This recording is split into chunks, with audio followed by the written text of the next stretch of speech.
Bom dia, boa tarde, boa noite, boa madrugada. Meu nome é Sidney Martins, professor de língua portuguesa aqui do LAC Concursos, o maior site de videoaulas do Brasil, em parceria com o Cid Concursos. Então agora é o maior site de videoaulas das Américas. Meu companheiro, vamos parar de enrolação e vamos direto ao ponto. Hoje a nossa aula é de pontuação para a banca CESP. E o CESP adora esse assunto. Agora, eu quero tranquilizá-los. Não é um assunto difícil na prova. É claro que não é tranquilo demais também, mas não é nenhum bicho de sete cabeças. Estudando com calma e tranquilidade, revendo a aula, fazendo os exercícios novamente, tudo vai dar certo. É claro que a gente tem sempre de ter um pouquinho de atenção. Às vezes, quando a gente faz com falta de atenção, a gente acaba derrapando. Todo mundo derrapa. Olhou uma questão com um pouquinho né, não está muito atento, a gente acaba derrapando. Eu derrapo, você derrapa, todo mundo vai derrapar. Então, o que significa? Na hora da prova, você tem de estar muito bem concentrado e com certeza vai conseguir solucionar todas as questões, ou pelo menos a maioria. Ficou na dúvida? É aquilo, né, galera? É o CESP. Então, você deixa em branco e parte para a próxima. Agora, vem aqui comigo e vamos estudar o conceito da pontuação de forma geral e para o CESP, tá? Chamamos de pontuação o uso de sinais para marcar na escrita pausas e mudanças de entonação típicas da fala. Porque na fala, a gente não tem como dizer assim, ó, eu estou falando e daqui a pouco, ó, vírgula, eu estou falando daqui a pouco ponto, ponto de exclamação, ponto de interrogação. Então, na escrita, acaba marcando essa estrutura que a gente tem na oralidade. Como, por exemplo, eles fecharam a porta. Eles fecharam a porta. Eles fecharam a porta? Então, estes sinais alteram a entonação da pronúncia do falante.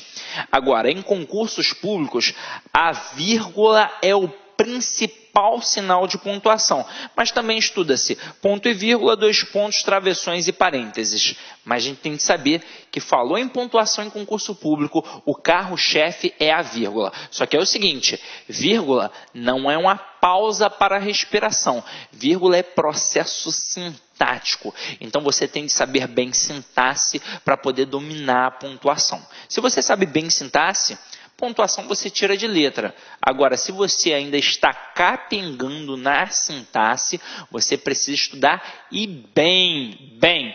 Vou dar dicas de aulas que você precisa estudar para que isso daqui não seja nenhum bicho de sete cabeças para você. Você precisa estudar bem a aula de predicação verbal, você precisa estudar bem a aula de regência, você precisa estudar bem a aula de concordância, a aula de tipos de sujeito, você precisa dominar o processo sintático para dominar a vírgula, tranquilo? Então vem aqui comigo, ó.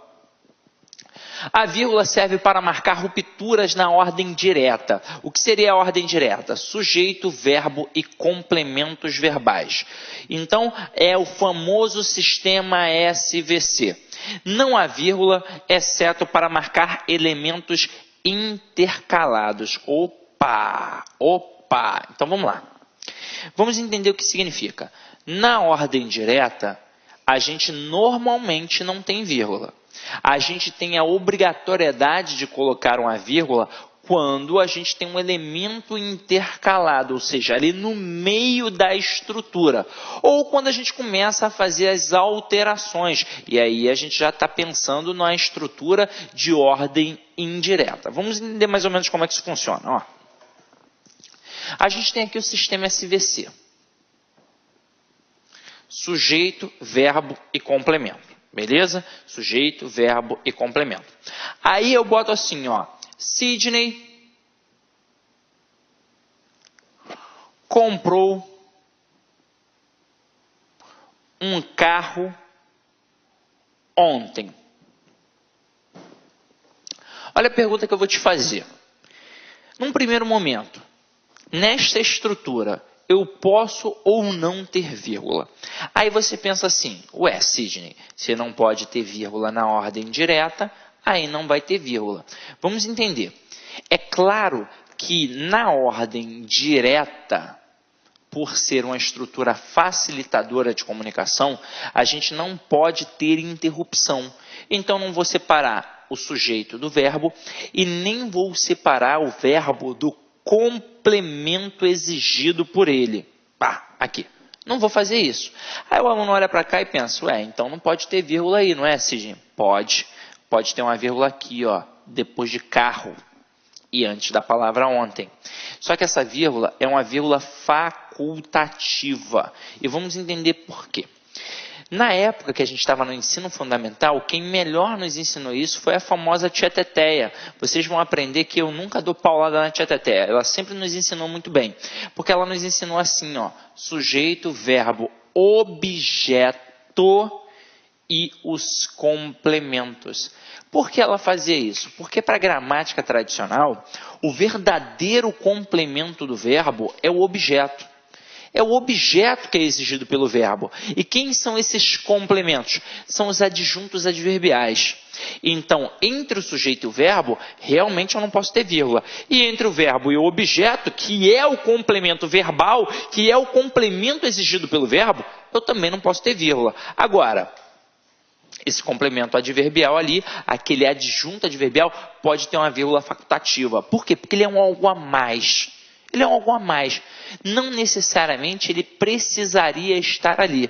Ele é um algo a mais. Então, poderia simplesmente dizer, Sidney comprou um carro. E você entenderia, porque aqui eu tenho a estrutura do sistema SVC. Então, eu vou de cara no verbo e pergunto a ele quem é o sujeito. Quem comprou? Sidney. É óbvio que nessa estrutura aqui, eu não posso colocar uma vírgula ali. Eu não posso separar o sujeito do verbo. Agora, vamos ver quem realmente está sendo exigido por esse verbo. É claro que todo o resto é o complemento. Mas qual é o complemento que foi exigido pelo verbo? Está aqui, ó. Quem compra, compra alguma coisa. Então, tem um verbo transitivo direto e um carro é o objeto direto. Então, entre o verbo comprou e o termo a estrutura um carro, eu também não posso ter vírgula. Essas vírgulas aqui, ó, são erradas, são equivocadas. Então, nessa estrutura toda aqui, ó, em que eu tenho o sujeito, o verbo e o objeto que foi exigido pelo verbo, não pode ter interrupção, não pode ter vírgula, mas pode rolar uma vírgula facultativa ali. Agora, na hora da produção textual, a gente evita essas vírgulas facultativas para não deixar o texto truncado, a não ser que a gente tenha alguma intenção. Tudo está por trás da intenção naquele contexto. Então, existe uma intencionalidade discursiva. De repente, eu quis enfatizar que foi ontem. De repente, não. Eu quis. E por isso eu vou lá e coloco a vírgula. Por exemplo, apareço com um carro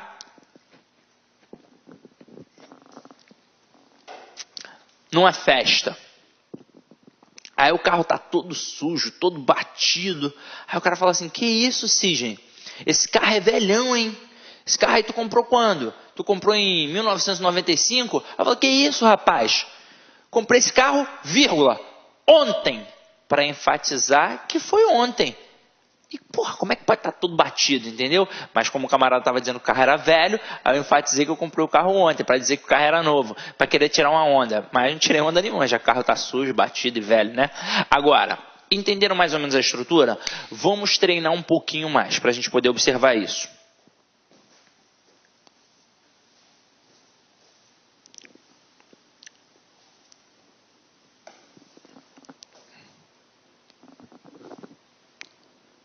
Aqui, ó. Primeira sentença. Os rapazes leram o livro no final da semana passada. Então, aqui, a gente sempre, quando está estudando uma estrutura para poder fazer uma análise sintática, na verdade, uma análise morfossintática, a gente sempre procura por quem? Pelo verbo. E na hora que eu estou fazendo uma questão de pontuação, eu não posso deixar o verbo passar batido também, porque ele manda na análise morfossintática, na análise sintática, e vírgula é processo sintático. Então vamos lá, aqui eu tenho um verbo. Quem é o sujeito? Quem foi que leu? Os rapazes. Então eu tenho aqui o sujeito e o verbo. E eu não posso separar o sujeito do verbo. Então aqui não pode haver uma vírgula. Agora, vamos observar que o resto é o complemento. Mas qual foi o complemento realmente exigido pelo verbo? O que foi lido? O livro. Então, nesse contexto, quem leu, leu alguma coisa. Então, tem um verbo transitivo direto e o livro. objeto direto. Mas apareceu um algo a mais, não apareceu um algo a mais? Que foi essa estrutura aqui, ó, no fim da semana passada. Tudo isso é um adjunto adverbial de tempo. Adjunto adverbial temporal, tudo isso. Agora, o adjunto adverbial, ele tem a posição original no final da estrutura, no final da sentença. Como é a posição original dele, não precisa de vírgula. Mas eu posso colocar? Eu posso colocar uma vírgula facultativa. Só de saber isso, você já está há anos-luz na frente de muitos candidatos. Só de saber isso. Porque se cai uma dessa na prova, muita gente iria errar. Agora, o CESP. O CESP gosta de brincar com o quê? Ele gosta de brincar com esse deslocamento do adjunto adverbial. Ele gosta, principalmente, de deslocar para o início da frase. Então, vamos observar. Está aqui, ó. Os rapazes leram no fim da semana passada o livro. Na hora que a gente tem essa mudança, e observa que aqui está no meio, está intercalada, como a gente mencionou lá no início da aula, eu tenho de entender a regra que o CESP vai utilizar. É a regra do adjunto adverbial deslocado, seja para o início da sentença ou para o meio da sentença. Quando é no início da sentença, a gente diz que é uma vírgula para destacar o adjunto adverbial deslocado. Quando é no meio, para destacar uma oração intercalada, porque ela está exatamente intercalada, no meio da estrutura. Quando vai acontecer a questão da vírgula obrigatória nesse caso? Porque aí a gente vai estudar dois tipos de vírgulas. A gente vai estudar a vírgula obrigatória e a vírgula facultativa. E é uma brigalhada, porque a gente vai ter de discutir o tamanho deste adjunto adverbial. Quando o adjunto adverbial é deslocado, a vírgula será obrigatória quando for um adjunto de grande extensão. E a vírgula será facultativa quando for um adjunto de pequena extensão.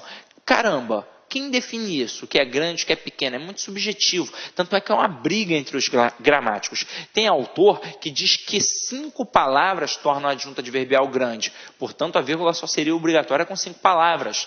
Já tem autor que diz que 2 palavras tornam a adjunto adverbial grande. Então, 2 palavras já tornaria o adjunto adverbial, né, obrigatório ali na questão da vírgula. Agora, como a gente aprendeu na escola? Normalmente na escola, a professora, com 2 palavras, ela já fazia a gente colocar a vírgula. Está errado ou está certo? Está certo. Mas não era, para a nossa banca, uma vírgula obrigatória. E agora a gente vai entender isso. Está lá no seu edital. Quando você pega o edital, o CESP já se posiciona. Ele se posiciona igual à Academia Brasileira de Letras. Diz que para ter um adjunto adverbial grande, nós precisamos ter 3 palavras ou mais, ou seja, 2 ou 1 é um adjunto adverbial de curta extensão, portanto, vírgula facultativa. O CESP leva isso tão a sério, que chega a cobrar na redação. Então, se você tem um adjunto adverbial grande e não coloca vírgula, o CESP vai te penalizar. Então, vem aqui comigo, ó. Quando a gente pega essa estrutura no fim da semana passada, isso é ou não é uma estrutura grande? Tem ou não tem mais de 3 palavras? Tem. Então, é adjunto adverbial deslocado. Quando a gente pega esse adjunto adverbial deslocado, a vírgula, quando ele é pequeno, a vírgula é facultativa. Quando ele é grande, a vírgula é o quê? Obrigatória. E aí observa como o processo é sintático. Eu tenho aqui o verbo, leram. Quem foi que leu? Os rapazes. Então tem o sujeito e verbo e aqui não vai ter vírgula. Agora, o que realmente foi lido? O livro. E aí você observa que entre o verbo e o complemento exigido por ele, aparece uma estrutura. Quando a estrutura é pequena, não interfere. Mas como aqui no caso a estrutura é grande, eu tenho a obrigação de separá-la através das vírgulas. Então aqui, ó, os alunos leram, vírgula. No fim da semana passada, vírgula, o livro. Posso retirar essas vírgulas? Não posso, porque o adjunto adverbial aqui é grande, portanto a vírgula é obrigatória. Vamos para a próxima estrutura, ó. Os rapazes, no fim da semana passada, leram um livro. E aí observa que o verbo está aqui. E quem foi que leu? Os rapazes. E aí observa que entre o sujeito e o verbo tem uma estrutura. Detalhe, uma estrutura grande, com mais de 3 palavras. Portanto, uma vírgula obrigatória. E aqui, ó, a estrutura, vai até marcar um asterisco aí no teu material, a estrutura que as bancas adoram é deslocar o adjunto adverbial para o início da sentença. Por que eu estou dizendo que as bancas gostam mais dessa estrutura? Porque no meio, às vezes os gramáticos não deixam muito claro. Então o camarada, como é um bom leitor e interpreta bem o que está escrito, ele entende que ali no meio vale para a estrutura que está no início também, a mesma coisa. Mas às vezes os avaliadores eles não querem correr esse risco, então eles colocam no início, que aí eles já estão respaldados. Então acompanha aqui comigo. No fim da semana passada, se eu simplesmente tivesse colocado ontem é só uma palavra. Então aqui eu poderia colocar o quê? Uma vírgula, mas seria uma vírgula facultativa. Tanto é que se a vírgula é facultativa e a questão diz que ela pode ser retirada sem atribuir prejuízo gramatical ou semântico, porra, tranquilo, a vírgula é facultativa. Se ela é facultativa, ela pode se retirar e não vai atribuir prejuízo. Então aqui, ó, facultativa. Agora, quando eu tenho um adjunto adverbial grande, a vírgula é obrigatória. Por que as bancas gostam muito de mexer com essa estrutura para o início? Porque quando coloca aqui no meio, o aluno aprendeu na escola que não pode ter interferência entre o sujeito, o verbo e o objeto. Ele aprendeu isso. Olá, meus amigos, minhas amigas. Sou o professor Luiz Antônio Carvalho. Estou aqui para fazer um convite muito especial para vocês. Nós, da Lá Concurso, nós preparamos um super curso para o Banco do Nordeste 2018. Um curso atualizadíssimo, um curso completaço, ponto a ponto do edital, e nós, a Lá Concurso, eu garanto para vocês, aqui na Lá Concursos é o melhor curso de carreiras bancárias do Brasil, pode ter certeza disso. Desde 2010 até a presente data, nós tivemos a oportunidade de atender todos os concursos de carreiras bancárias do Brasil e, claro, com centenas de alunos aprovados em todos esses concursos. Meus amigos, minhas amigas, aqui na Lá Concurso você vai ter treino diário. O que é isso? Todos os dias você vai ter uma meta de estudos e se você cumprir as nossas orientações pedagógicas, o nosso personal coach, tenho certeza que você ficará super competitivo. Meus amigos, minhas amigas, espero vocês. Tchau. Clique lá.